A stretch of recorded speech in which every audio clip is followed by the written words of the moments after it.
Saludos, queridos perritos. Tenemos el placer enorme de traer al canal a el profesor Eric Cárdenas, del canal Egregio Canal México, antes de México, sobre historia, cultura, tradición y siempre con la honestidad de transmitir conocimiento.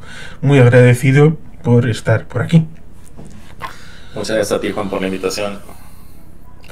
La cuestión es que este año hay elecciones en México y sobresale el lema de la cuarta transformación. El primero que no conoce en qué consiste este elemento, y evidentemente las tres anteriores seguro que también tiene un interés, porque me suena esta idea de que López Obrador pretende no solamente ganar una elección, aunque él ya no se pueda presentar, sino ir a la trascendencia. No solamente ganar una elección, sino algo más grande. Y quizá esto tenga que ver con el tema de la cuarta transformación. Sí, claro, Juan Carlos. Pues mira, obviamente si el régimen actual está hablando de una cuarta transformación, está asumiendo que hubo tres transformaciones anteriores, ¿no? Es decir, está de alguna manera, como lo han hecho todos los políticos, presidentes anteriores, pues utilizando una interpretación histórica para justificar sus acciones en el gobierno y su presencia y pertinencia en el poder, ¿verdad? Entonces, bueno, esto no es nada nuevo, ¿no? Es algo que todos los políticos hacen alrededor del mundo y que en México pues han utilizado mucho los políticos anteriores. Entonces, ¿a qué se refiere o cuáles son las tres transformaciones anteriores? No sé por dónde, bueno, empezaré por decirlo esquemáticamente para luego irme un poco al origen de este discurso, si te parece bien, Juan. Sí. Esquemáticamente, ¿verdad? Se supone que nuestro país vivió una primera transformación cuando se separa de la monarquía hispánica, ¿verdad? Ahí estaríamos hablando de la etapa de la independencia, o mejor dicho, de las emancipaciones o guerras civiles en la América hispana. Esa sería la primera, donde se conforma un imperio y posteriormente la República Mexicana, que por cierto este año cumple 200 años, ¿no? Se constituye en 1824 ya como república. Esa sería la primera transformación, digamos. El presidente reconoce que hay una segunda que empieza con la Constitución Liberal de Benito Juárez, ¿no? Que empieza con esta parte de las reformas políticas hacia el liberalismo, donde la iglesia y el Estado se separan y donde empieza una guerra entre liberales y conservadores. Él de hecho utiliza mucho esta que sería la segunda transformación, vamos a decir, ¿no? Como un discurso, o sea, trae elementos del siglo XIX, esto ocurrió en la Constitución de 1854, ¿no? Entonces, hay muchos elementos que él trae de mediados del siglo XIX para su discurso político actual, es decir, a sus opositores o a las personas que no están de acuerdo en sus acciones de gobierno, siempre les llama el bloque conservador, ¿no? Como si estuviéramos hablando de mediados de los 1800. Entonces, bueno, ahí está esa guerra de liberales y conservadores. Y posteriormente, bueno, viene, a pesar de que esta supuestamente representó una gran transformación para el país, de acuerdo a este discurso histórico, lo que realmente sucedió, pues es que vino una gran dictadura, ¿verdad? Primero iniciada por un intervencionismo francés con un emperador austriaco, luego vino la propia dictadura de Benito Juárez, que no continuó debido a que pues fallece en el poder, y se consolida este entorno dictatorial con Porfirio Díaz, quien es uno de los villanos favoritos de la historia de México, ¿no? Entonces, en realidad, bueno, esta guerra de reforma lo que significó fue la implantación de una dictadura en México, la cual pues va a empezar a ser cuestionada ya en la que diríamos es la tercera transformación desde este punto de vista, ¿no? Que viene siendo la Revolución Mexicana. La revolución que en principio es un movimiento antireeleccionista, porque en México había reelecciones indefinidas en la época de Juárez y en la época de Porfirio Díaz, ¿no? Entonces ellos se iban a reelegir hasta que se murieran, básicamente, ¿no? Entonces viene un movimiento antireeleccionista que de alguna manera triunfa, ¿no? No obstante, eso detona una serie de luchas de poder en México, lo cual da como resultado las luchas revolucionarias. Hay nuevamente un tirano, hay facciones revolucionarias enfrentadas, ¿no? Es un conflicto que cobra la vida de millones de mexicanos y que dura más de una década, ¿no? Entonces ahí Surge de ahí, de esa, digamos, tercera transformación, es la constitución actual, la de 1917, ¿no? La que tenemos en México, y bueno, posteriormente se implanta el sistema político mexicano con un partido hegemónico a la cabeza del sistema político, que en un principio fue el Partido Nacional Revolucionario y después se convirtió en el PRI, o Partido de la Revolución Institucional. Entonces, digamos, estas guerras, ¿verdad? Estas tres guerras anteriores, de acuerdo a este discurso, pues representan las tres transformaciones de México, y el presidente actual, él dice, sin ningún respaldo de algún historiador académico, ¿no? Sino es puramente discurso político, que él está encabezando una cuarta transformación, ¿no? ¿A qué se refiere con esta cuarta transformación? A que nuevamente va a haber un cambio en las instituciones políticas, en la forma en la que se maneja el gobierno, etcétera, a partir de su mandato, ¿no? Eso es a lo que se refiere. Entonces, aquí tenemos un discurso un poco, obviamente, maniqueo, ¿verdad? Porque habla de tres transformaciones previas, cuyo resultado pues no se analiza, ¿no? Únicamente, digamos, se ensalzan estas batallas y algunos de los héroes de estas batallas que surgen durante estos periodos turbulentos en la historia de México. Y en ese sentido, pues no queda claro, ¿no? Si una cuarta transformación significa hacer una nueva constitución, como ocurrió en las tres anteriores, si cambiar de un régimen democrático liberal a un régimen de democrático socialista, o sea, no queda claro cuál es realmente la supuesta transformación, ¿verdad? Simplemente habla de acciones de gobierno, de desarrollo social, de modificaciones de ciertos, por ejemplo, el sistema educativo, ¿no? Etcétera, que pues, son cosas que todos los gobiernos han hecho anteriormente. Entonces, como te digo, es más que nada, pues, un manejo del discurso en este sentido, y que no queda clara realmente cuál es la relevancia de una cuarta transformación, ¿no? Como te digo, no hay realmente ningún historiador que sustente teóricamente o que vea realmente una coyuntura, ¿no?, entre los gobiernos anteriores y el gobierno actual para ser llamada precisamente una transformación de la vida pública de México. Es decir, que es un relato en donde se juntan elementos discursivos sobre aparentemente una transformación que puede ser única y exclusivamente el hecho de que antes el PRI era dominante, un interreno en donde el PRI intenta sacar cabeza con Enrique Peña Nieto, tratando de volver al poder, aunque fue mínimamente, en donde estuvieron el señor Vicente Fox, el señor Felipe Calderón Hinojosa, y digamos que ahí en teoría podía haber un intercambio entre el PAN y el PRI. Intentó con el PRD, el señor Andrés Manuel López Obrador, por 2 veces, perdiendo, y a la tercera lo ha conseguido, pero no con el PRD, sino con Morena, y la transformación sería que Morena sería el nuevo PRI.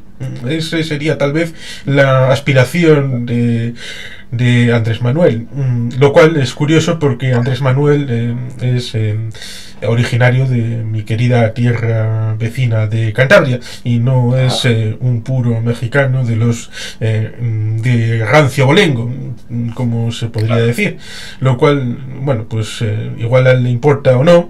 Lo digo en conexión con aquello de, es que si la primera transformación estamos hablando de hace 200 años, entonces lo que va de 1521 a 1821, entonces sería la nada.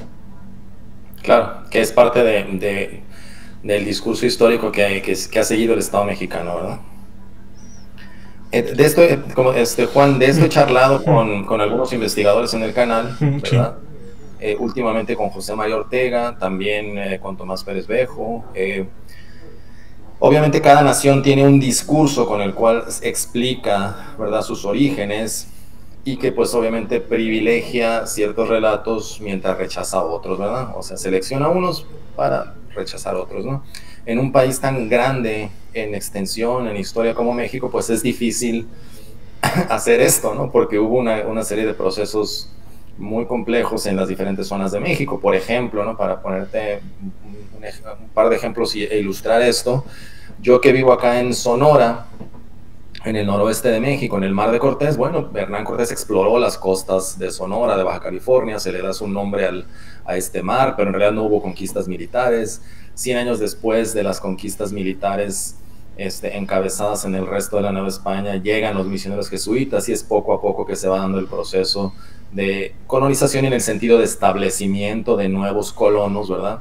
Novohispanos, europeos, ¿verdad? De otros grupos indígenas que llegaron al norte de lo que es actualmente México y que era el virreinato de la Nueva España. Entonces, bueno, este es un proceso muy distinto a otros procesos donde Hernán Cortés negocia, ¿no?, con diferentes líderes indígenas para tomar Tenochtitlan y luego emprender conquistas en amplios territorios, un proceso muy distinto a cómo Nuño Beltrán de Guzmán ingresa a la Nueva Galicia, etcétera. Entonces todo esto, ¿no?, toda esta complejidad de procesos se tiene que reducir a un relato nacional, ¿no? ¿Cómo le dices a alguien de Michoacán, del occidente de México, alguien del noroeste, alguien del noreste, alguien del centro de México, ¿verdad?, donde la historia es tan distinta, tan variada, que todos somos mexicanos y todos compartimos una misma raíz, ¿verdad? Al crearse pues un Estado moderno ya en el siglo XIX. Un Estado moderno como producto de la maduración que tuvo la sociedad política en el virreinato de la Nueva España, vamos a decir. Bueno, en fin, ¿cómo logras tú, ¿verdad?, tener esa unidad en el relato histórico en una tierra tan diversa? Pues tienen que hacer ciertas elecciones, ¿no? En algún momento algunos de los primeros políticos efectivamente identificaban este origen hispano, ¿verdad? Este origen que tenemos, que somos una raíz de la cultura española, ¿verdad? Que de esta cultura española surge lo que va a ser la América hispana y posteriormente lo que es México. En ese sentido, pues todo el periodo virreinal, todo el periodo cuando éramos parte de la monarquía hispánica, pues va a ser muy trascendente para entender nuestra cultura, de lo cual pues yo estoy de acuerdo, ¿no? Pero hay este otro discurso que se quiere deslindar totalmente de esta herencia hispana, ¿no?, que busca encontrar las raíces de la nación mexicana en los antiguos pueblos indígenas, en las antiguas civilizaciones, y entonces se genera obviamente este relato maniqueo que abona a la leyenda negra, donde todo lo que ocurrió antes del contacto con los españoles, ¿verdad?, con la civilización hispana, pues era prácticamente una Arcadia feliz que estaba destinada a ser el lugar más brillante, feliz y pacífico del mundo, ¿no? Y vinieron, ¿no?, los conquistadores españoles a arruinarlo todo, ¿no? Entonces pasaron 300 años de oscurantismo, que son los 3 siglos de la monarquía hispánica, para después venir, ¿verdad?, para después venir a renacer digamos, México autóctono después de la separación de la monarquía hispánica. Entonces ese fue, desafortunadamente, este discurso maniqueo fue el que predominó en el relato del Estado-Nación mexicano, ¿verdad? Por un lado, obviamente, pues impulsado por la leyenda negra y los intereses anglosajones, eso fue por un lado, ¿no?, que fomenta este tipo de discursos, ¿no? Por otro lado también por la necesidad de los políticos de desvincularse de alguna manera con las potencias europeas, ¿no? También por crear un relato que fuera especial, que fuera único, entonces se toman las civilizaciones autóctonas, pero en sí, pues bueno, dentro de este relato pareciera que no existen, ¿verdad?, estas aportaciones, este desarrollo de el que ahora es el país México, ¿verdad?, como parte del desarrollo de la civilización hispana durante varios siglos, ¿no? Entonces, bueno, ya a partir de ahí, entonces obviamente, ¿no?, lo que hace el Estado, o el discurso histórico del Estado, pues es propiamente decirle a la población, ¿verdad?, estamos sometidos, o estuvimos sometidos por un gran imperio que fue el español. No que éramos parte de, ni aportábamos gran cantidad de recursos, ni se hicieron grandes desarrollos dentro del imperio español. No, eso no nos dice, ¿no? Lo que dice de parte del Estado es: estuvimos sometidos, esclavizados, se llevaron nuestros recursos, y por eso fue necesaria, en este caso, una primera transformación, ¿no? O sea, ese, digamos, sí, discurso en el que se apoya el sistema político mexicano, ¿verdad?, que es, pues, de una torpeza académica palpable, ¿verdad?, porque realmente no explica nada de los procesos sociales históricos de nuestro país. Por un lado es un discurso torpe, pero por otro lado es un discurso muy emocional que vende mucho a la población, ¿no? Es decir, se liberaron y lucharon contra los opresores, ¿no? Y estamos en resistencia durante tantos siglos, etcétera. Bueno, entonces eso por un lado puede ser muy emocional. Y algo muy importante es que esto le quita, ¿no?, la responsabilidad a los dirigentes, a los líderes de este país por cambiar las cosas, ¿no? Si todo fue culpa de el dominio colonial, del dominio imperial, si nuestro atraso es culpa de ellos, entonces ellos ya prácticamente no tienen nada que hacer, ¿no? O sea, ya somos, esto explica por qué estamos atrasados, esto explica por qué el gobierno mexicano es tan ineficiente en muchos aspectos, entonces echémosle la culpa al pasado y no asumamos la responsabilidad en el presente, ¿no? Por eso es a lo mejor un discurso tan usado por los políticos y tan aceptado en la población mexicana. Es evidente que la política en general es priorizar, es elegir. Los recursos son siempre finitos y en el ámbito de los discursos y relatos e historias también es difícil meterlo todo y ser descriptivo, más allá de la academia, pero por eso salen libros de 1200 páginas, en tochos enormes, en que la población en general no está dispuesto a asumir ni mucho menos a leer. Evidentemente elegir es lo que se suele hacer, pero es triste ocultar a figuras como Agustín de Iturbide, como si fuera el peor de todos los monstruos de la historia, aunque solamente sea por el prurito, pues era vasco, y tener un emperador de origen vasco, pues siempre le da a uno cierto interés, aunque, bueno, no fuera el mejor de los mejores. Evidentemente está el libro de Francisco García Campa, La frontera norte, que habla sobre todo eso que sucedió después de la toma de Tenochtitlan, que parece que México ya todo está conquistado, tomado, definitivamente, y a partir de 1521 sucedieron otras cosas. Lo mismo que en el siglo XVIII, si uno estaba a mediados del siglo, pongamos más o menos en esa época, un europeo que quisiera tener un beneficio económico, no se le ocurriría ir ni a Montreal, bueno, si podía elegir, no iría a Montreal, no iría a Boston, iría a Ciudad de México, que era el foco de economía, de prosperidad, y con un clima bastante majo, no con esos al norte que hacía un frío tremendo. Por tanto, esa riqueza que había en el siglo XVIII y que otros aparentemente denuncian que ha desaparecido, pues parece que es culpa primero de los españoles, luego de los franceses, luego de los estadounidenses, luego de los británicos, que siempre están por medio, y bueno, pues es una forma de escaquear el ámbito de responsabilidad propio, lo cual es triste. Sí, esto lo platicaba igual con Rafael Aita, el capitán Perú, que es un discurso también muy común allá, ¿verdad? En Perú y en muchas de las repúblicas hispanoamericanas actuales, donde es una forma de deslindarse de responsabilidades, ¿no?, de muchos de los líderes, porque ellos saben perfectamente que trabajan para un sector de la sociedad, no trabajan para el beneficio de las mayorías, no trabajan para un sector, para beneficiar un sector de la sociedad. Entonces, obviamente, pues le van a decir al resto de la gente que no es su culpa que las cosas no vayan bien, ¿verdad? Aunque sean los líderes que encabezan el Estado mexicano. Pero bien, como te digo, y como bien dices, uno no esperaría que en la historia nacional uno va a poner todo en... O sea, a lo mejor es muy complicado en un inicio poner toda la gran diversidad de historias, de sucesos que ocurrieron, ¿verdad?, en el siglo XVI, que es un siglo fascinante en nuestra historia, ni tampoco pues en los siglos siguientes, ¿no? Lo que a mí me parece bastante destacable y curioso del caso mexicano es que se elige... el discurso no es para decir, bueno, o sea, somos parte de la civilización hispana y las civilizaciones indígenas y somos grandes culturas, ¿no?, etcétera, ¿no? O sea, no se elige un discurso que ensalce la identidad, ensalce nuestra identidad como pertenecientes al Estado mexicano, sino que se elige un discurso donde te tiras al piso, te victimizas, ¿no?, porque todo el mundo te agredió, ¿no?, aunque no sea así, ¿verdad? Y básicamente es un discurso que te va quitando el autoestima, ¿no? Éramos grandes civilizaciones, pero llegó la conquista, ¿no? Nos independizamos, pero luego fuimos intervenidos por las potencias extranjeras, ¿no?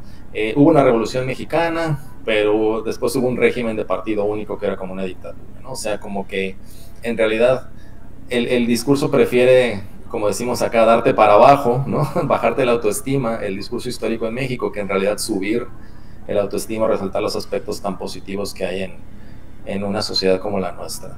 Entonces, bueno, eso a mí me parece claramente que es una forma de manipulación de masas, que es una estrategia que utilizan los políticos. Sí, de la segunda transformación hay un elemento que tengo para mí, igual estoy equivocado, y es que cuando los franceses intentan conseguir una figura coronada, una cabeza principesca en Europa para llevarla a América, para sus intereses, aprovechando en parte todo ese movimiento de los Estados Unidos escindidos para, cuando ellos están mirando a otro lado, pues aprovechar y meterse en México para tratar de controlar un territorio importante en América. Los sectores conservadores, citabas a Andrés Manuel mirando hacia atrás y diciendo, ustedes es que están en contra mía porque son conservadores, los que apoyaban a los franceses en ese ámbito. Al final, el señor Maximiliano acabó teniendo unos tintes políticos en la práctica, más allá de las etiquetas, que son elementos que los carga el diablo, te tachan de no sé qué y ya lo eres aunque hagas algo completamente distinto, lo cual es como si tú y yo tenemos una franquicia de KFC y nos ponemos a vender salmón, pero nos tachan de lo que sea a pesar de sirva el ejemplo como elemento identificativo. Evidentemente Maximiliano no era sino un monarca, pero dicen que tenía políticas más progresistas que Benito Juárez, que era el indígena, que era el que supuestamente era el más avanzado, y que por esa razón los conservadores le dejaron de apoyar a Maximiliano y por eso acabó cayendo y siendo fusilado. Sí, perdió el apoyo interno y también el apoyo del ejército francés, ¿no? El ejército francés se fue retirando poco a poco del territorio mexicano, mientras Benito Juárez, exiliado en los Estados Unidos, pues juntaba apoyo también de los Estados Unidos, ¿no? Si nos ponemos en la arena geopolítica internacional, la victoria liberal en México frente al imperio de Maximiliano, pues es básicamente la victoria del hegemón estadounidense frente, ¿verdad?, a los intentos expansionistas franceses en el continente americano. O sea, aunque haya sido, digamos, una lucha que se libró en territorio mexicano, a fin de cuentas lo que manifestó ahí, lo que se manifestó en el panorama internacional es que efectivamente América, el continente americano, era para los americanos en el sentido de los estadounidenses, ¿verdad?, que no iban a dejar a otra potencia europea meterse a este continente, y así ocurrió con el apoyo que se le da a Benito Juárez. Sí, porque en la zona norte, creo que es exactamente en el año 1857, se hace la Confederación de Canadá por parte de los británicos. Con lo cual estaban los británicos al norte, Estados Unidos, y los franceses al sur, lo cual era una especie de sándwich. Claro, entonces no se podía permitir eso de ninguna manera, ¿no? Entonces, también obviamente Francia también tenía sus problemas en Europa, ¿no? Tenía sus propios conflictos con Prusia y tenía que retirar a su ejército del territorio mexicano, pero pues no había manera de hacerle frente al ejército republicano reforzado por las armas de los Estados Unidos. O sea, nos empiezan a retirar poco a poco. Los mismos conservadores, como bien comentaste, Juan Carlos, pues le empiezan a quitar el apoyo a Maximiliano porque no echó para atrás las reformas liberales como ellos hubieran esperado, ¿verdad? Y bueno, llegó precisamente Porfirio Díaz al mando del ejército para expulsar a los últimos soldados franceses y ya Benito Juárez a tomar el poder últimamente, ¿no? Entonces, bueno, si me lo preguntas a mí, el resultado de esta segunda transformación fue bastante negativo para la sociedad mexicana, porque eso implicó que muchas comunidades rurales mantuvieran su situación de marginalidad, se vieran en la necesidad, ahora que podían, ahora que ya no había leyes de indias, ahora que ya no había protección por parte del clero, pues que se vieran en la necesidad de vender sus tierras, y eso hizo que las personas allegadas al régimen, primero de Juárez y luego de Porfirio Díaz, pues se hicieran de grandes extensiones de tierras, ¿no? Se conviertan en grandes latifundistas y creando una situación en la segunda mitad del siglo XIX, con el triunfo liberal, ¿verdad?, creando una situación de explotación en todo el territorio mexicano, ¿verdad? Por ejemplo, aquí en Sonora se le expulsaba a los grupos indígenas y se les ponía precio a su cabeza porque estaban ocupando tierras fértiles que eran deseadas, ¿no?, por precisamente las personas allegadas al régimen. Aquí hubo una guerra contra los yaquis, contra los seris, y se les llevó a trabajar a los yaquis, sobre todo en condiciones de esclavitud, a las haciendas enequeneras en Yucatán, que por cierto era otra zona, ¿verdad?, donde también se esclavizó, gracias a esos grandes latifundios, pues a la población maya del Yucatán. Entonces, digamos, el resultado de esta segunda transformación fue catastrófico para la sociedad mexicana. Fue muy bueno para el sector de las oligarquías, ¿verdad?, pero fue totalmente catastrófico para la mayoría de la población, ¿no? Entonces ya se desarraigaban de las comunidades indígenas, se les quitaban sus territorios, se les hacía la guerra, había guerras de exterminio. Bueno, o sea, si queremos hablar de una verdadera catástrofe para el México rural, para los campesinos, para los indígenas en nuestro país, esa la podemos encontrar en la segunda mitad del siglo XIX y no en el siglo XVI, como dice el discurso oficial. Sí, es bastante increíble el hecho de las etiquetas, que a veces se utilizan profusamente porque uno compra la franquicia y dice, yo soy liberal. Ya, pero el liberalismo clásico en Inglaterra surge contra la monarquía, son los que liquidan a Carlos I, surge contra la aristocracia, contra el autoritarismo, surge contra todas estas formulaciones de poder desde las alturas y con una suerte de derechos y por tanto de una base distinta, y otros cuando lo utilizan desde las alturas. Quiero recordar el hecho de que los liberales en España, en la primera figura política que tienen es una infanta, lo cual evidentemente contrasta con ese hecho de que surgieran en Inglaterra contra la monarquía. Es alucinante, pero como compras la franquicia te llamas liberal, y en México parece que el esquema, debido a que los ríos de convergencia habían separado los caminos hacía tan poco, pues evidentemente el concepto en el siglo XIX parece similar a ambos lados del Atlántico, el hecho de autotitularte liberal, pero luego en el fondo no ser nada de eso. Sí, así es. Entonces, bueno, pues como te digo, entonces el discurso llega a ser bastante maniqueo, como te lo comentaba, ¿verdad? Porque, así como decías, ¿no?, en la supuesta primera transformación, pues no se habla de quien realmente concluye esta separación de la monarquía hispánica, que es Agustín de Iturbide. O sea, no se habla de ese personaje, sino se habla de una revuelta, de un grupo de conspiradores que iniciaron en 1809 y 1810, ¿no?, que fueron derrotados, que no tenían realmente un proyecto político, ¿no?, encabezados por el cura Hidalgo, y bueno, de él se habla de esta supuesta primera transformación y no se habla de la figura de Iturbide, ¿no?, que fue del relato sobre el grito de Dolores. Sí, claro. Que también sí, sería interesante el decir que no es tal como algunos lo dicen. Bueno, es que ahí es donde te digo que o sea, entiendo la cuestión de que los estados cuenten la historia de una manera que favorezca su papel en el gobierno, su papel como autoridades, como líderes de una sociedad, ¿verdad?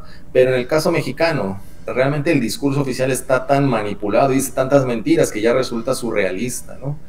Es decir, ¿cómo es posible que el supuesto padre de la patria, que todos los 16 de septiembre los mandatarios municipales, estatales y el presidente salgan y hagan el grito de Miguel Hidalgo diciendo ¡Viva México!, cuando México ni siquiera estaba en la mente de Miguel Hidalgo, ¿no? Lo más probable es que Miguel Hidalgo haya salido a decir ¡Viva Fernando VII!, ¿no?, en estas arengas que hizo en el pueblo de Dolores, ¿no? O sea, lo más probable es que haya lanzado vivas al rey que consideraba legítimo en ese año, ¿no?, y no a las imposiciones francesas ni a otro tipo de gobierno, ¿no? Entonces lo más probable es que haya lanzado estas vivas a Fernando VII. Entonces, como actualmente es totalmente lo contrario, como decías, ¿no?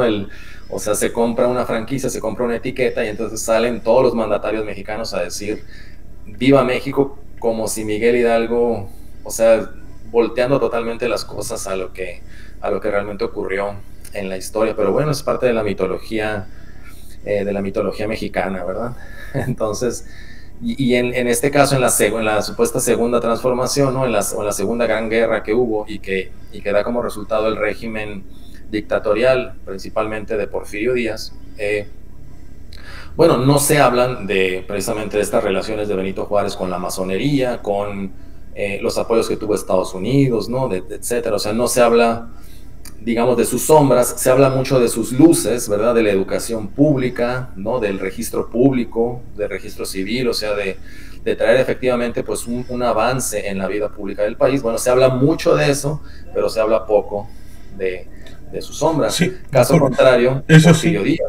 Eso sí, ciertamente antes de entrar en Porfirio Díaz, que es alguien interesante porque es un personaje bastante vilipendiado, aunque tiene aparentemente luces con el tema del ferrocarril como transformación física de México, pero a veces se le suele tachar otras cosas.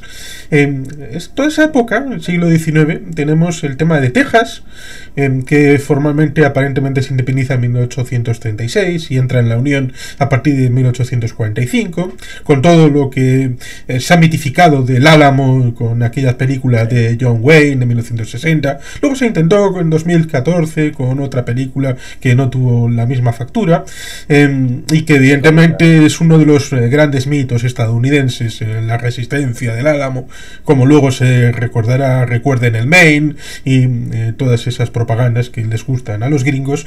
Pero evidentemente tenemos la pérdida de lo que es no solamente Texas, sino también en Nuevo México, Arizona, California, justamente el año antes, en 1848, de que venga la fiebre del oro. Por tanto, ahí, si le hubiera pillado a California dentro de México, eso habría sido espectacular, pero eso es un contrafactual que evidentemente solamente queda para los estudiosos y para los novelistas.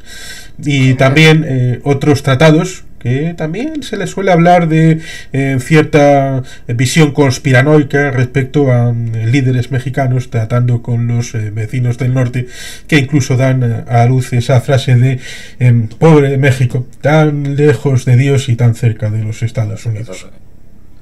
Así es, Juan. Pues mira, así como comentas, ¿no? O sea, Estados Unidos tiene una manera de narrar su historia que tiene sentido para, o sea, para ellos y para su población, ¿no? O sea, tú ves, por ejemplo, en Arizona, tienen un mapa de lo que era México y de lo que después fue Arizona y dicen la cesión de México, ¿no? O la venta de la mesilla, ¿no? O sea, como si hubiera sido una reunión de amigos y, bueno, pues te vendo mi territorio al norte, ¿no? O sea, no dicen, en ningún momento dicen la invasión de Estados Unidos a México como realmente fue, ¿no? Sino dicen, la cesión, perdón, de los territorios de su suroeste, ¿no? O sea, y cuando hablan de la guerra es The Mexican-American War, o sea, nos ponen a nosotros primero, ¿no? La guerra México-americana fue, ¿no? O sea, como si México hubiera empezado la guerra, ¿no?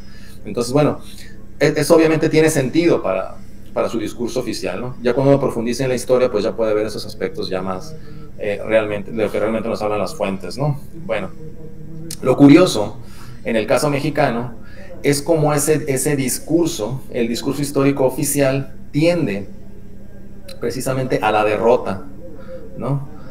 Es decir, si nos vamos antes de estas tres transformaciones, ¿no? Si nos vamos al siglo XVI, o sea, el relato nacional es el de los mexicas, un pueblo al que se quedó solo, ¿no? Que durante la invasión tlaxcalteca, acolhua y española no tuvo aliados, se quedó sitiado, su líder no salió a negociar, no salió a dar la cara, sino que se quiso esconder, quiso escapar y bueno, quedó hecha ruina a su ciudad, ¿no? O sea, una ciudad derrotada totalmente, sin aliados, sin oportunidad de defenderse. Bueno, ese es el relato nacional, el de México Tenochtitlan. ¿Por qué no es el relato nacional el de los acolhuas de Texcoco, que hicieron alianzas? ¿Por qué no es el relato nacional de Tlaxcala? Bueno, porque nos gusta la derrota, al parecer, ¿verdad? Porque al gobierno le gusta narrar las derrotas, ¿no? Lo mismo en la independencia, ¿no?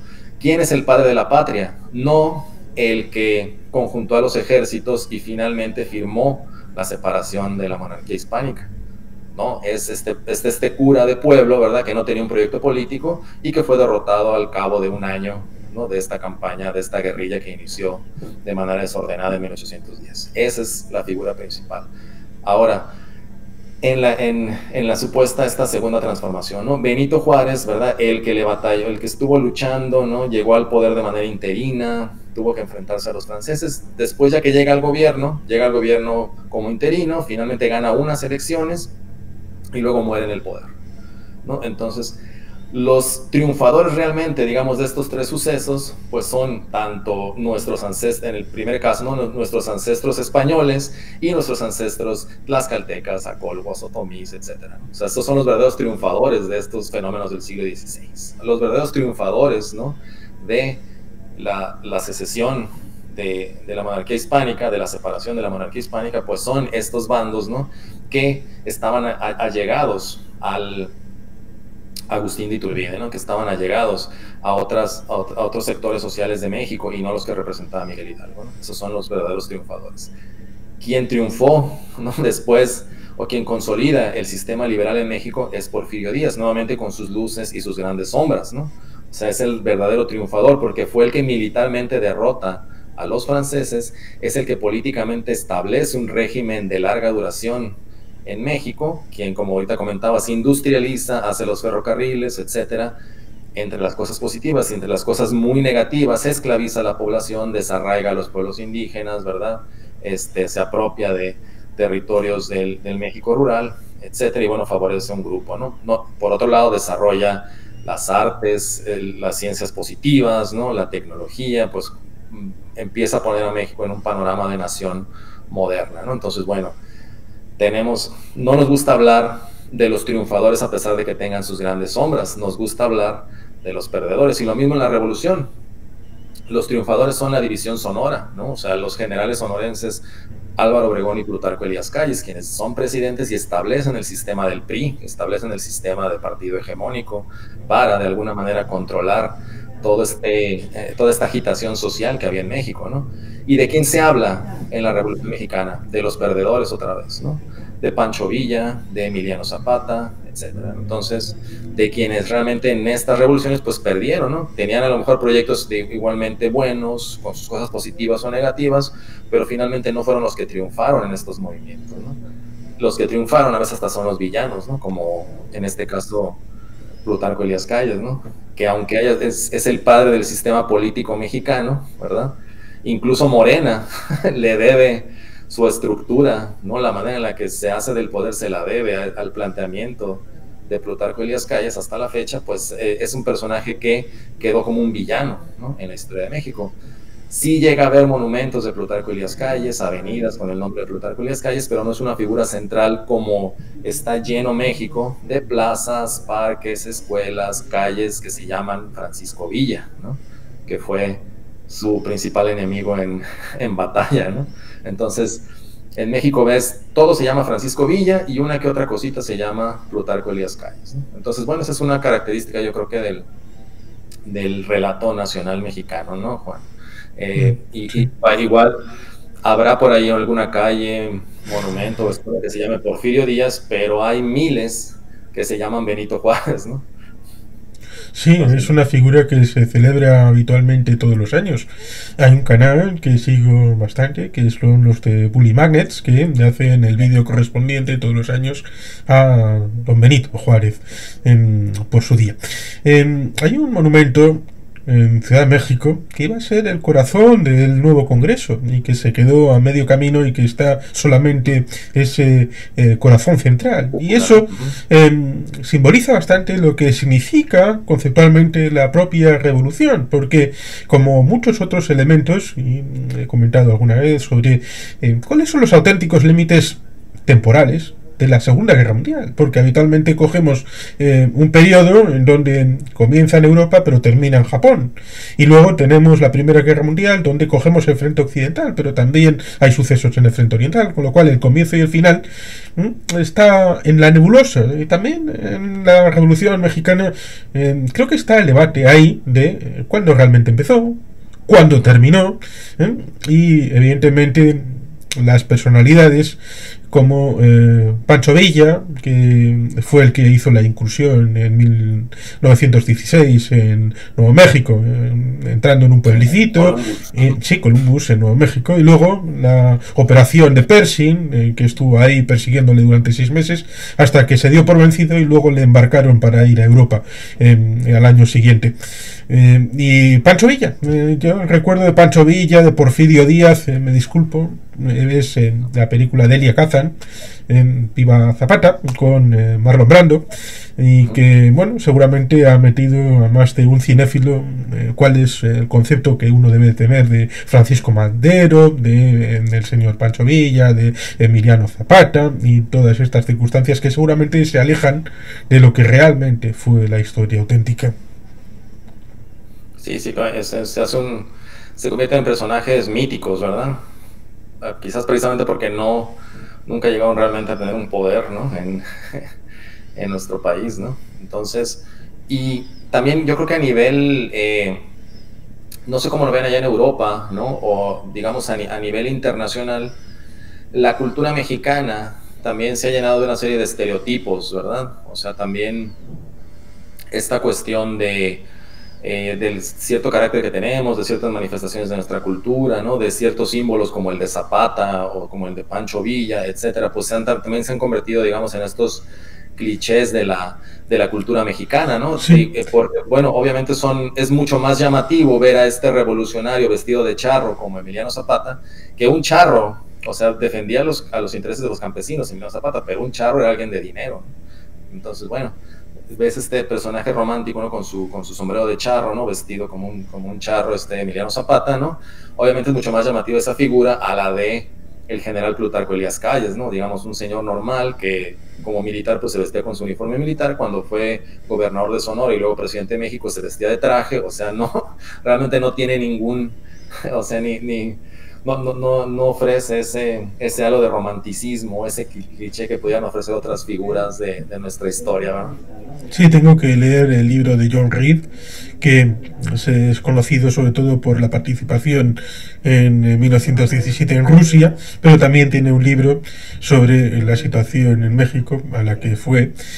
Y también, evidentemente, muchos hemos recordado el asunto de México en esos comienzos de los años 10 con los capítulos de Indiana Jones, que el jovencito Indiana Jones también estuvo allí explicándose más a sí mismo que explicando la situación en México, y eso evidentemente es parte de esa cultura de ir desde lo exterior con esa figura de otra realidad para tratar de ponerle en el lugar y no para ir y explicar el lugar a los de fuera, y por lo tanto hace un demérito, lo mismo que en parte supongo que los cuadros de Diego Rivera, que también están insertos en esa explicación dentro del relato de la propia realidad de México, y no ir a la raíz, sino al relato.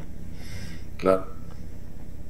Sí, sí, pues por ejemplo, en lo que mencionas de Indiana Jones, aquí, pues obviamente, si encuentras ciudades, como hay muchas en México, ciudades antiguas perdidas en la selva, pues en un principio te puedes imaginar lo que tú quieras, ¿no? Como ha ocurrido, ¿verdad? Que eran sociedades súper avanzadas, pacíficas, que platicaban con los aliens, ¿no? O sea, puedes imaginarte mil cosas por esa fascinación de entrar a estas ciudades perdidas en medio del bosque, de la selva, etcétera, ¿no? Eso genera, ¿no? Este relato mitológico, esta fascinación, y donde dices, no, pues que los mayas estaban súper avanzados, aparte era una sociedad pacífica, prácticamente estás hablando de algo así como la Atlántida, pero en las selvas del sureste, ¿no? Sí, en la serie del joven Indiana Jones, él va a la Revolución Mexicana.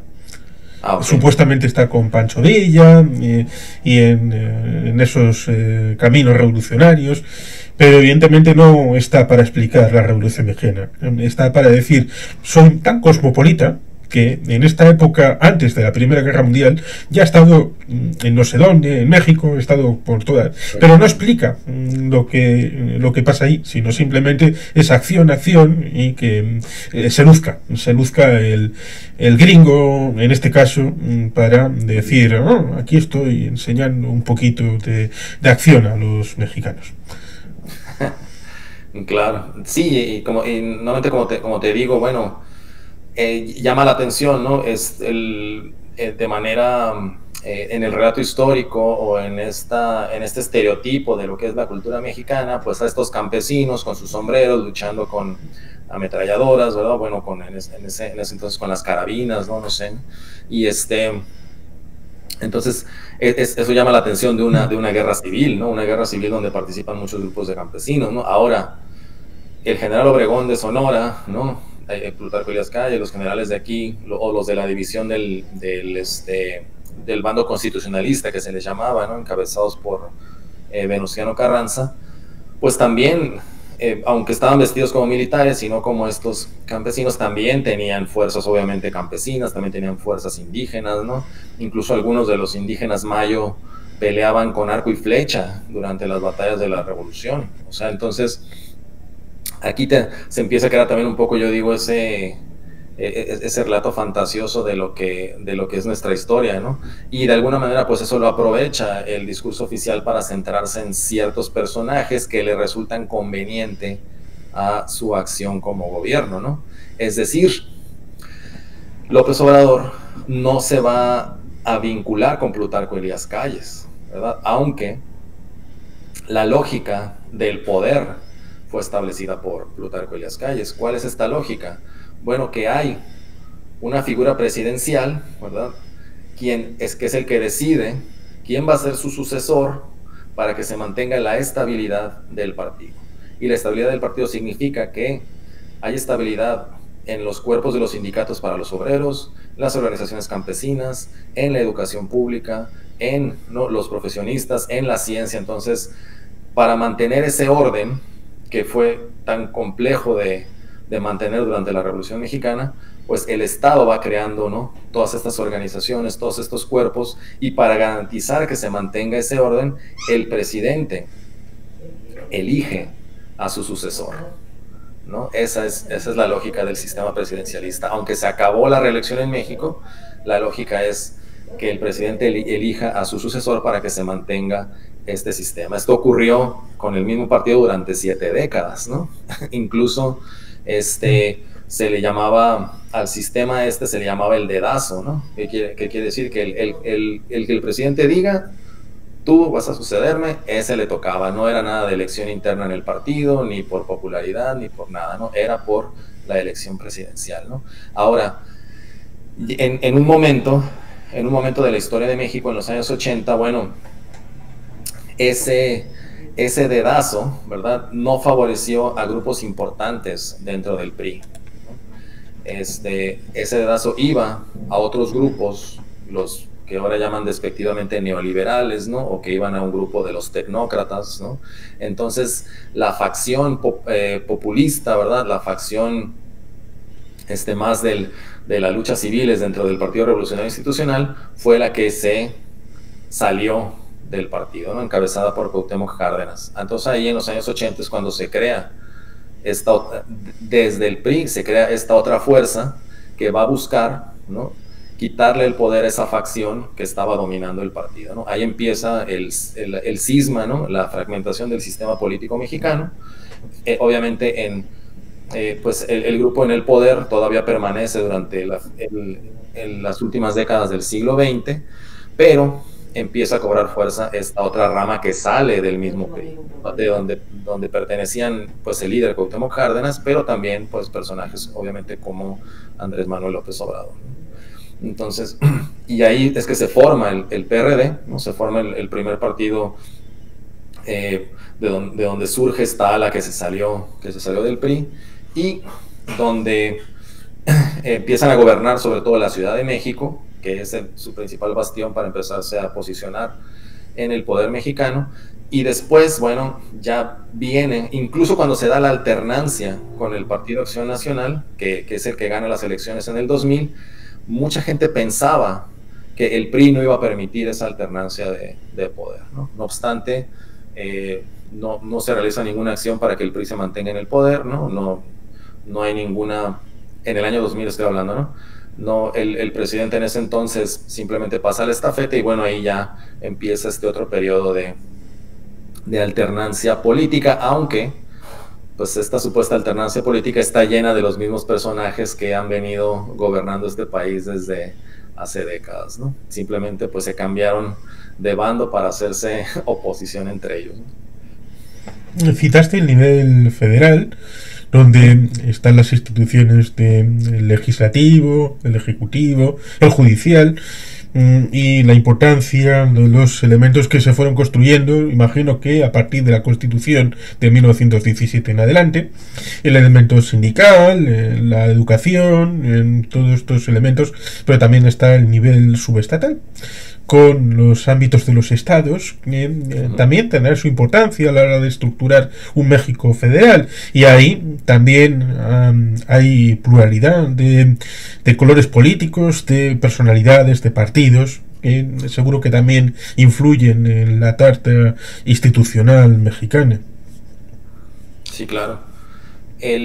Bueno, sobre todo hablando de la cuestión regional o estatal, precisamente el Partido Acción Nacional, que está relacionado con grupos católicos, tuvo mucho impulso de donde era el presidente Fox, de Guanajuato, y donde era el presidente Calderón, de Michoacán, que es la zona del Bajío, una zona que se ha caracterizado precisamente pues, por esa defensa de la religión católica, ¿no? Desde la Guerra Cristera hasta la actualidad, pues es de las zonas donde se presenta el mayor fervor católico, ¿no? No lo podemos reducir como se ha hecho como se hace a veces en el discurso general, ¿no? A grupos de derecha, ¿verdad? Católicos, conservadores, o como lo hace el mismo presidente, ¿no? Se reduce estos grupos, ¿no? Mientras que los grupos que son laicos, ¿no? Y que son del PRD, del PT o incluso del PRI se le definan como izquierda, ¿no? O sea, en México es muy difícil hacer esa división, puesto que la gran mayoría de los mexicanos pues profesamos la fe católica, ¿no? Y por otra parte también porque la manera en la que se hacen las políticas públicas y en este caso el discurso histórico tiende a ser, digamos, muy poco definida en cuanto a si pertenece a una perspectiva de izquierda, ¿no? De socialdemócrata o liberal, etcétera, ¿no? O sea, en realidad en México yo creo que la población se relaciona con los partidos por una identificación o por una identidad de pertenencia a un grupo social más allá de a proyectos económicos o proyectos políticos, ¿no? Es decir, el Partido Acción Nacional se relaciona más con grupos de la clase media, tiene muchos tintes socioeconómicos esto, ¿no? Y Morena, el PRI, el PRD, el PT, etcétera, empezaron a relacionarse más con la clase trabajadora, ¿no? Aunque muchas veces el PAN tuviera más políticas proteccionistas, ¿no? O tuviera un discurso distinto hacia la clase trabajadora, y lo que estamos viendo ahorita con el gobierno de Morena es todo lo que criticó al neoliberalismo, pues es lo que está aplicando, ¿no? O sea, todas estas perspectivas liberales de liberalizar la economía, de permitir la inversión extranjera, de reducir el gasto del gobierno, etcétera. Bueno, muchas de estas cosas que son propiamente de una política liberal es la que aplica el régimen actual, ¿no? Sí, yendo a un pequeño desvío, el tema religioso resulta sorprendente debido a que con Castro vivo recibió a Juan Pablo II, el que derribó el régimen del Imperio del Mal en Europa Oriental, lo cual es alucinante, el que llegó a Nicaragua en la época de los guerrilleros y en el aeropuerto hizo aquella admonición a aquel sacerdote de la teología de la liberación, a ese le recibieron con cariño en La Habana, lo cual es alucinante porque Hugo Chávez hacía unas admoniciones a Dios que resultan alucinantes para alguien de izquierda, sobre todo teniendo en cuenta que México viene atravesado, citabas la Guerra Cristera, que es importante en el 1936 y en torno, en paralelo a nuestra guerra civil, lo cual a veces pone uno en el foco en 1936 en España, pero también en México sucedían cosas tristes y dolorosas, porque había una suerte de rayo de laicismo radical, anticristiano, anticatólico, que ponía el foco en una suerte de lucha que trataba, no sé si consciente o inconscientemente, de quitar al pueblo las auténticas batallas y desafíos, porque como uno puede ver en en la guerra civil, los primeros días, en junio, julio, agosto de 1936, se encuentra con que los de izquierdas en España van y ponen a prender iglesias, y dice, a ver, lo primero que se te ocurre es ir a quemar iglesias, estás en una guerra civil, ¿cómo se te ocurre? Pero sí, hay gente, la humanidad a veces es así, de curiosa.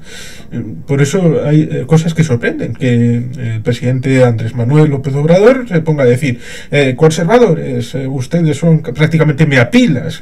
Bueno, pero la Iglesia ha tenido muchas cosas, y ahora está el Papa Francisco, que aparentemente es un muchacho progre y todas estas cosas. Hombre, no me digas así. Sí, sí. Yo creo que en ese sentido, en México, precisamente Plutarco Elías Calles, y que evidentemente un pequeño detalle que hay que decirlo, la veneración de la Virgen de Guadalupe es algo transversal en México. O sea, parte de las bases político-teóricas de Plutarco Elías Calles, que tenían que ver con el comunismo, era la erradicación de la religión, ¿verdad? Obviamente lo intenta. Y que evidentemente hay otro matiz, que es que la penetración de grupos protestantes, evangélicos y todo esto, es un interés geopolítico del norte. Así es. Que Andrés Manuel es evangélico, ¿no? O sea, Andrés Manuel no es católico.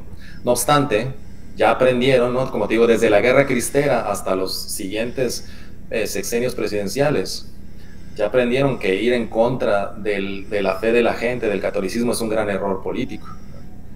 O sea, así como dices, incluso desde, no sé si fue Luis Echeverría o qué presidente en los años 70 fue el primero que recibe al Papa Juan Pablo, ¿verdad?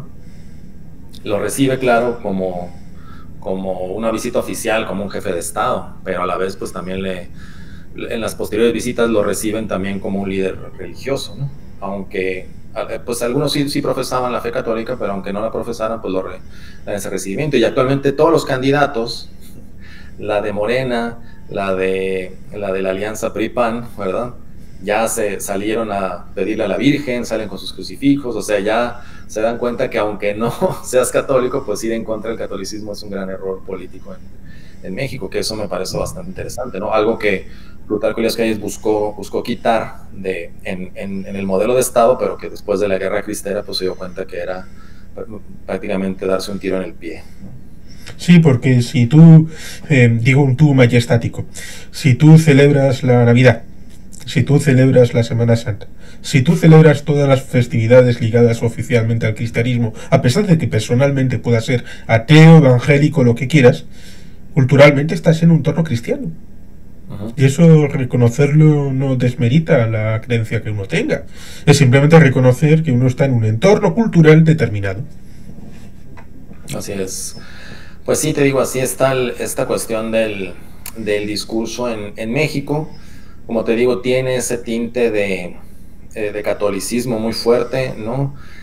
No, en realidad cuando se hace el discurso histórico y político, a lo mejor no hay algo tan definido como un planteamiento comunista, un planteamiento liberal, ¿no?, un planteamiento socialdemócrata. En nuestro país realmente las discusiones políticas no están a ese nivel, ¿verdad? Más bien cada candidato dentro de este sistema político pues busca ganarse el aprecio de las masas, ¿no?, del votante, y finalmente yo no veo realmente una directriz clara que permita, ¿verdad?, a través del sistema político, a través del Estado mexicano, pues resolver los problemas sociales por un lado, y por otro lado potenciarnos económicamente dentro del panorama internacional, ¿no? Sí. Lo que veo son figuras a veces carismáticas, a veces que se aprovechan el momento, ¿verdad?, que van a trabajar para su grupo, para sus allegados, para darles beneficios a través del Estado mexicano a los oligarcas, a sus grupos políticos allegados, etcétera, y que siguen manifestando, bueno, esa subordinación frente a los Estados Unidos, ¿no? Sí.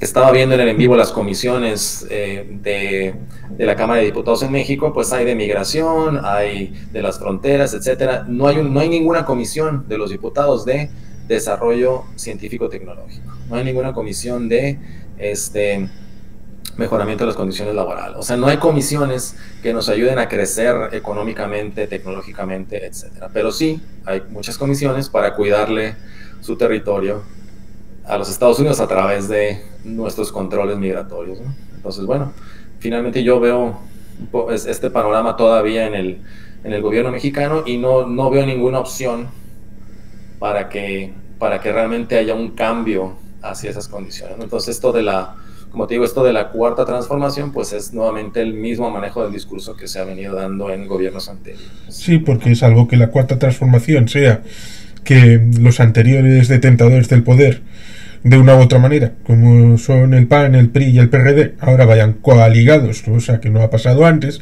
y que la cuarta transformación sea esa, de que los enemigos de Moreno vayan juntitos a las elecciones, pues evidentemente no se prevé que vaya a haber una revolución, ni una guerra, ni un imperio, ni siquiera tal vez una formulación de una nueva constitución, cosa que evidentemente cuando hay un gran periodo que abre las puertas a algo nuevo, por ejemplo en Japón, los periodos se identifican con el emperador y reciben su nombre. Evidentemente México tiene una presidencia tasada en un mandato y no se puede repetir, y por tanto sería ocioso poner a 5 años periodo de un nombre, y por tanto es distinta la consideración.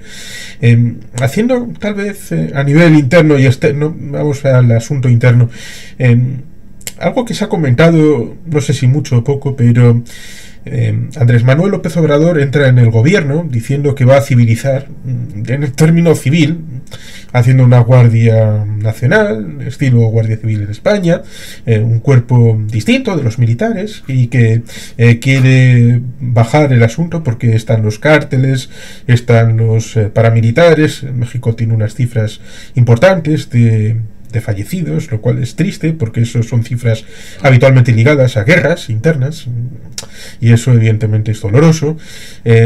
Todo el tema de las drogas, el fentanilo, que liga con el tema del norte, eso lleva al hijo del Chapo Guzmán, todo lo que sucedió con él, que tuvieron que liberarle, eso es lo que comentan, hasta el punto de que luego tuvo que cambiar la política, darle la Guardia Nacional a los militares que estaban aparentemente vistos como la institución menos corrupta o más libre de corrupción.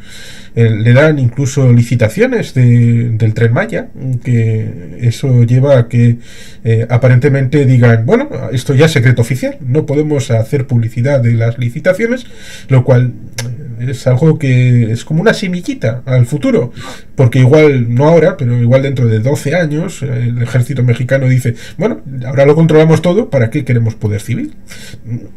Con lo cual son elementos que dejan dudas hacia el futuro del propio sistema, más allá de lo que Morena pueda o no hacer internamente, que es un desafío importante. Bueno, tocas un buen punto. A lo mejor estamos en camino a una dictadura militar y esa es la cuarta transformación, lo cual sería bastante triste porque no sería realmente un progreso de... Sí, porque si tú le das el poder a los militares, aunque sea con aparente buen espíritu, igual los militares acaban pensando cosas. Claro, no digo, en todos los casos donde ha habido dictaduras militares en Hispanoamérica, pues no han ido las cosas muy bien, que digamos, ¿no?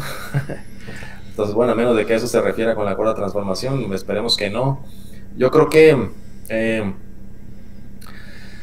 en la actualidad la sociedad mexicana, o sea, este modelo que hizo el PRI de darle representación a académicos, educadores, obreros, ¿no?, médicos, etcétera, me parece que tuvo sus frutos en el sentido de que hay cierto contrapeso en el poder en México, ¿no? Es decir, hay una parte de la población que tiene poder de decisión, poder de acción, y que, digamos, no permitiría la militarización total del país, como lo pudimos ver, por ejemplo, en el caso de Venezuela, ¿no?, donde un general llega al poder y las demás instituciones no tienen la solidez para resistirse a esa presencia, ¿no? Al menos en el caso mexicano, yo, de acuerdo al poder que tienen otras instituciones y otros grupos sociales, yo no veo esa posibilidad al menos tan fácil o de la misma o de la manera que se dio en el caso venezolano, ¿no? No obstante, sí creo que en el momento en el que se cree ciegamente, ¿no? O se dice, bueno, porque antes en las licitaciones había mucha corrupción para construir obra pública, entonces ahora por eso se las doy al ejército para acabar con esa corrupción. Finalmente, bueno, esa justificación, ¿no? Ese manejo del discurso en el que para que no haya robos y corrupción se la voy a dar al ejército, entonces voy a fortalecer al ejército, pues sí puede tener, ¿verdad?, como finalidad que ese fortalecimiento en algún momento le permite crear un nuevo régimen de control militar, ¿no? Entonces yo creo que en eso hay que tener mucho cuidado nosotros como sociedad mexicana. Sí, porque si le empiezas a dar al poder, luego ellos igual piensan que pueden gestionar el poder sin intermediarios. Eso no sería tan raro en la historia de la humanidad. Y evidentemente cuando uno tiene publicidad, aunque digo de las licitaciones, y ahí conecto con el ámbito internacional, con el ámbito del Canal de Panamá, con el tema del agua dulce, que sirve para conectar con el tema de las esclusas, y México puede establecer con ese tren en la franja más estrecha un tren que conecte costa a costa y que sirva para transmitir Pacífico-Atlántico, y eso podría ser una vía para estas circunstancias, pero evidentemente si aparentemente hay corrupción en la licitación pública, un secreto por el ejército, eso significa oscurantismo y potencial a la larga de también corrupción, porque si es secreto, entonces ¿quién fiscaliza? Nadie. Entonces habría un problema. Y también el mundo que tenemos ahora con la situación de la pandemia, la situación en Ucrania, ha llevado a ver que esto de deslocalizar todas las industrias y llevarlas a China ha sido un problema. Bien buscado o no buscado, hubo un momento en el que la gente tenía hasta problemas para coger papel higiénico, y eso significaba que había que esperar a que llegaran los contenedores de China. Y en Europa, en América, se está intentando, o es el potencial, de coger las industrias y tenerlas más próximas. No exactamente en el propio estado, pero próximas.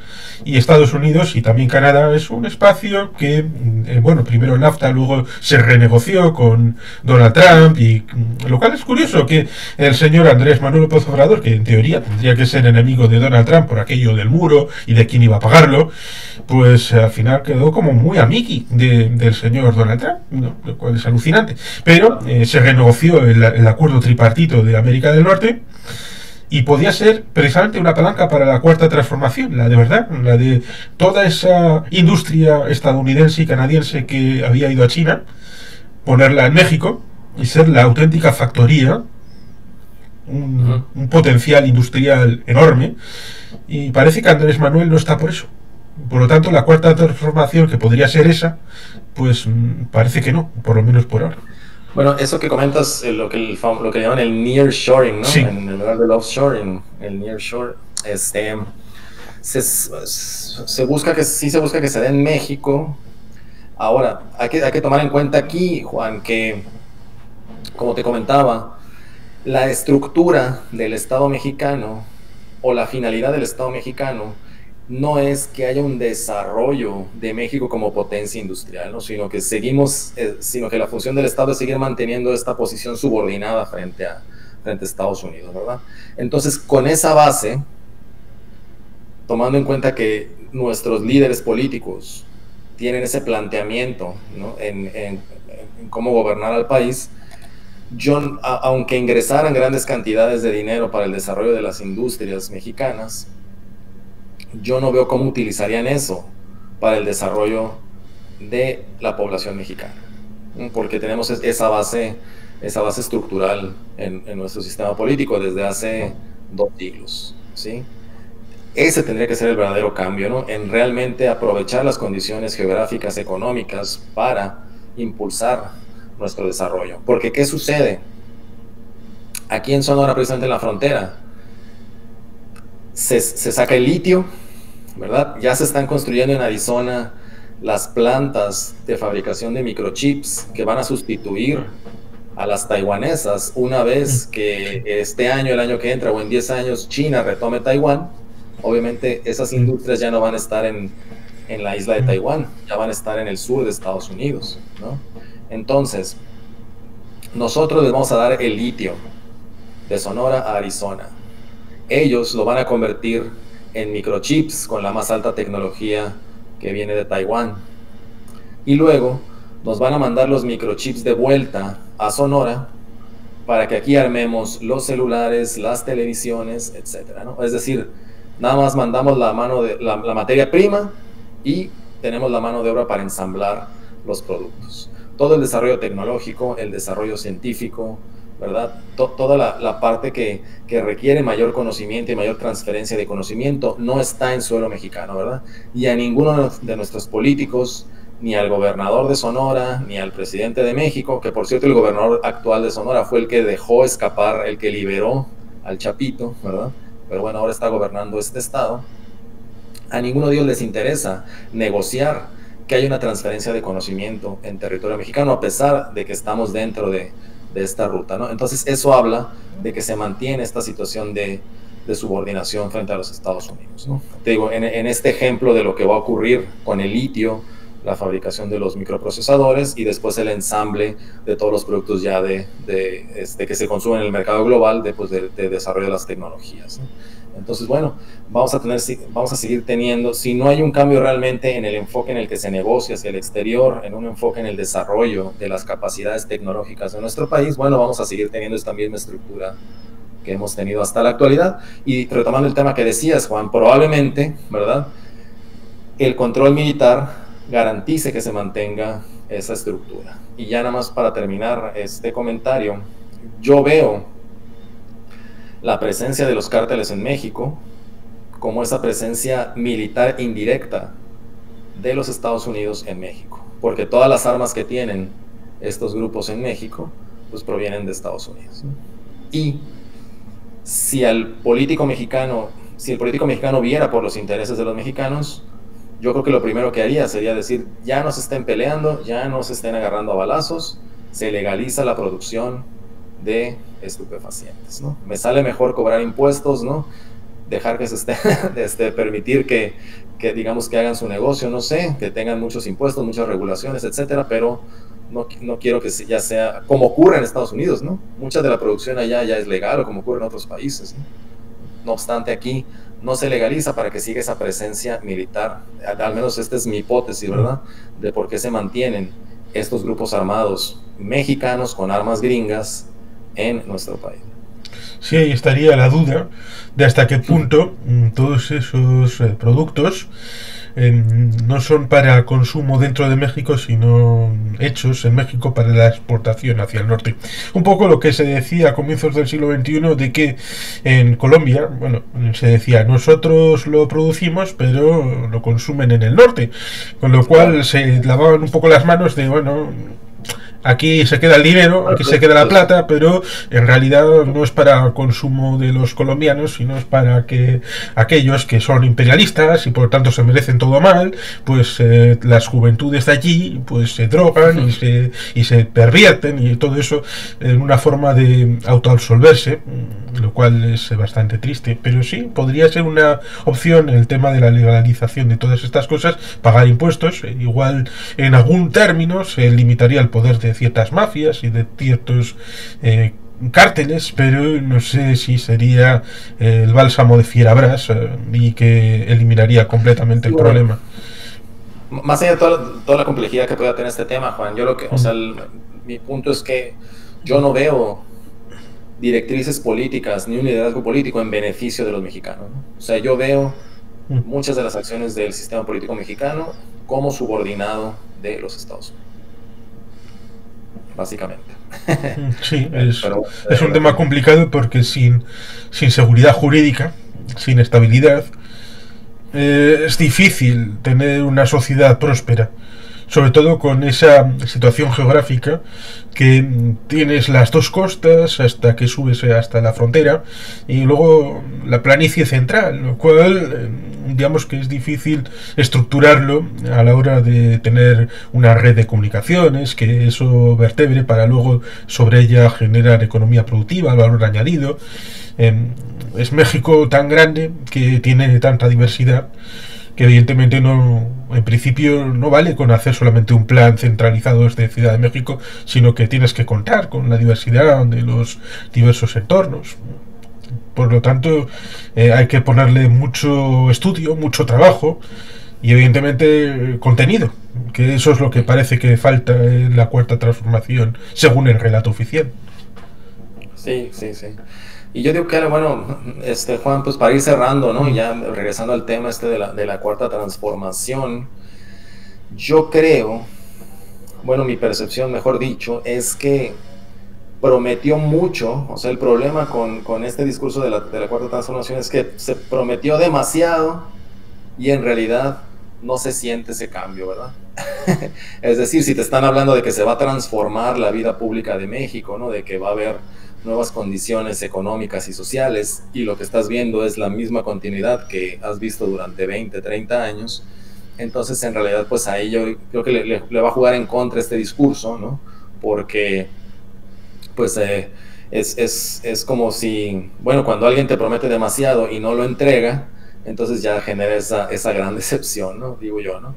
Entonces yo creo que todavía el impacto que tiene, el impacto de popularidad, ¿no? La imagen carismática que tiene este presidente como este luchador social que se separó del PRI hace 40 años y ahora ya es un viejito, que no sé, bonachón, ¿verdad? Que ahora que ya es un viejito bonachón que está en el poder, bueno, todavía va a alcanzar, yo creo, para que gane la elección a la candidata a la que él le dio el dedazo, ¿no? A la que él eligió que fuera su sucesora, que es Claudia Sheinbaum, ¿no? O sea, yo creo que esta popularidad todavía va a alcanzar para un siguiente periodo, pero no creo que alcance para otro periodo, ¿no? Entonces, por lo tanto, yo creo que va a haber nuevamente alternancia política en 2030 y no sé si de aquí al 2030 vayan a cambiar las condiciones sociales, políticas, económicas para que realmente haya propuestas de liderazgo político que realmente, ¿verdad?, marquen una coyuntura en el desarrollo de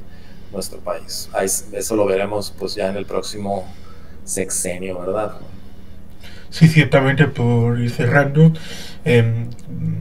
esa impresión me daba, que los elementos para una cuarta transformación deberían ir ligados a hitos, que normalmente suelen ir ligados a placas, o aquí se fundó la nueva Constitución, o aquí se fundó el nuevo Estado con una nueva institucionalidad, o aquí se fundó algo transformador y que se hizo tal día, tal hora, algo que quede para los libros de historia.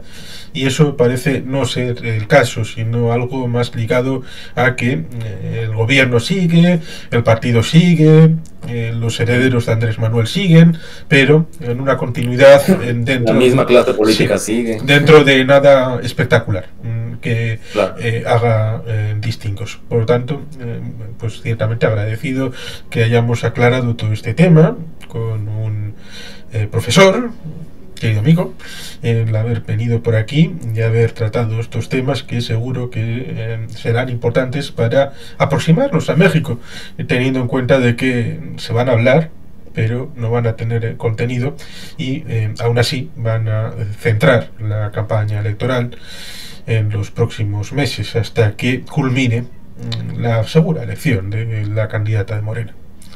Así es. Pues gracias, Carlos, por el interés. Pues igualmente gracias a tu audiencia que nos esté escuchando y que les interese el tema de México. También aquí en México pues estamos muy pendientes a lo que ocurre en otros países hispanos, ¿verdad? A cómo vienen las tendencias políticas, cómo se marca la agenda global, sobre todo pues desde un país como España, ¿verdad? Ya sabes que en el canal he platicado acerca de las declaraciones, por ejemplo, del ministro Urtasun, ¿no? O de, bueno, algunas de las acciones políticas que hay allá en España. Entonces pues ahí estamos a la orden para poder platicar de cómo van las cosas en nuestros países, Juan Carlos. Sí, ya vi que estuvo David y Noemí, que Sí. fue un interesante encuentro sobre esos temas culturales, los museos. Evidentemente, en tu canal pueden encontrar también en México, antes de México, mucho de este contenido e invito a la gente a verlo porque es muy instructivo y nutritivo. Pues muchas gracias por la mención y gracias Juan Carlos por la invitación a esta entrevista, bueno, a este conversatorio, mejor dicho. Bien, pues hasta otra ocasión.